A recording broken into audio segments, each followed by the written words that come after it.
지난 화요일 세계 주요 20개국 정상들이 한자리에 모이는 G20 정상회의가 열렸습니다. 한국의 윤석열 대통령, 미국의 바이든 대통령, 특별 손님 우크라이나의 젤렌스키 대통령까지 굵직한 인사들이 모습을 비췄는데요.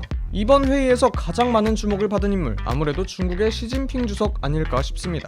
왜냐하면 이번 회의는 시진핑 주석이 황제에 견줄 만한 막강한 권력을 장착하고 나서는 첫 정상회의였기 때문이죠. 지난달 말 마침내 자신의 세 번째 임기를 확정지으면서 본격적인 장기 집권의 길에 들어선 시진핑 주석. 사실 그의 1인 지배 체제는 이미 오래전부터 노골적으로 징조를 보여온 터라 더 이상 놀랍지도 새롭지도 않습니다. 진짜 중요한 건 그가 왜 1인 지배를 하려 하는가. 막강한 권력은 시진핑 주석에게 목적이 아닌 수단입니다. 즉, 이를 통해 실현하고자 하는 바가 분명히 있다는 거죠. 이번 회의에서 시 주석에게 이목이 쏠린 이유도 바로 여기에 있습니다.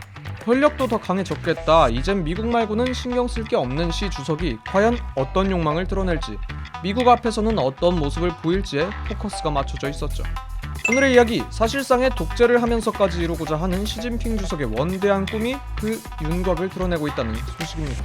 중국이라는 나라는 기본적으로 독재에 대한 트라우마가 있는 나라입니다.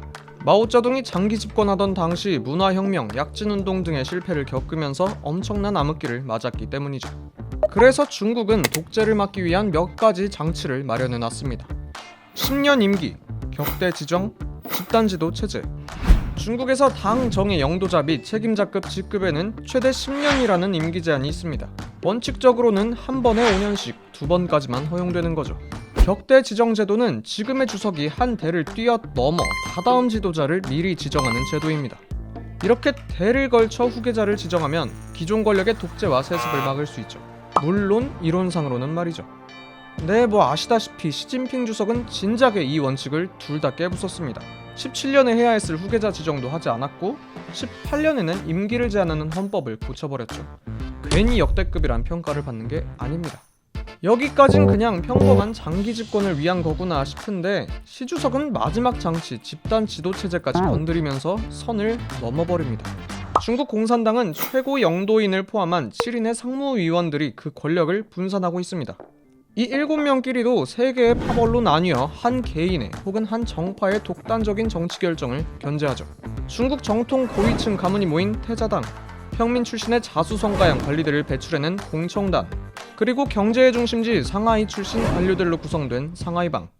이렇게 세 세력끼리 서로를 견제하고 있었는데 시진핑 주석이 기어코 균형을 무너뜨린 겁니다.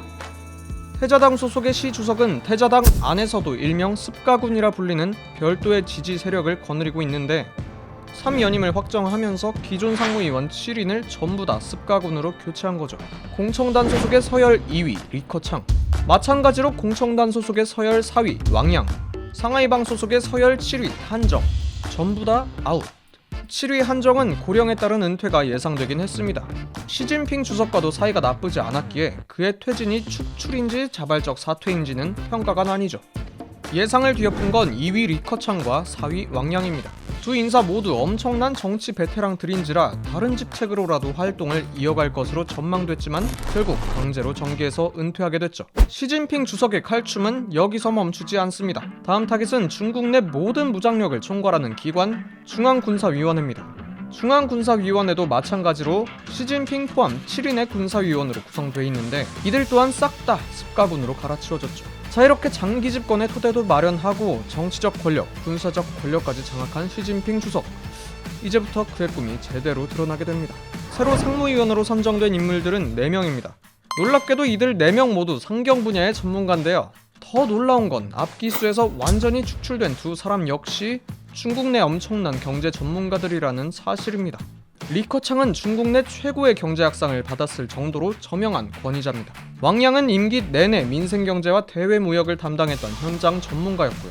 하지만 아쉽게도 이 두 사람은 시진핑과 다르게 자유경제를 지향하는 사람들이었습니다. 특히 리커창과 시진핑은 경제 정책을 두고 크게 갈등을 벌인 적이 있죠. 통합하자면 정책적으로 시진핑 주석은 자신이 지향하던 사회주의 경제체제를 견고히 할 것으로 전망됩니다. 걸림돌도 쳐냈고 주변엔 말 잘 듣는 사람만 있으니 탄탄대로겠죠. 그럼 새 군사위원들은 어떤 사람들일까요? 제2부주석으로 선임된 허웨이둥은 동부정구 사령관이었습니다. 중국 인민군은 5개 정구로 구성되어 있는데 동부정구는 타이완과 동중국해를 전담하는 조직이죠. 또 타이완과 가장 가까운 성인 푸젠성에서 근무한 мя오와 주임도 새로 군사위원으로 선임됐습니다.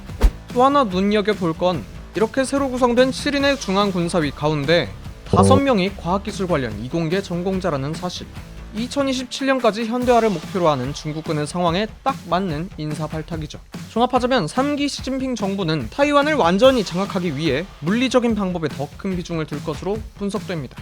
타이완 전문가, 이공계 전문가들과 함께 전부터 추진해오던 중국 군대의 현대화 작업을 마무리한 후 압도적인 힘으로 타이완을 통일시킨다면 그들이 바라오던 하나의 중국을 이룩할 수 있겠죠. 오늘의 결론. 온갖 규칙을 깨부수고 장기 집권을 하면서까지 이루고자 하는 시진핑 주석의 꿈은 결국 사회주의와 하나의 중국이라는 원칙을 통해 세계의 무게중심을 중국으로 가져오는 것.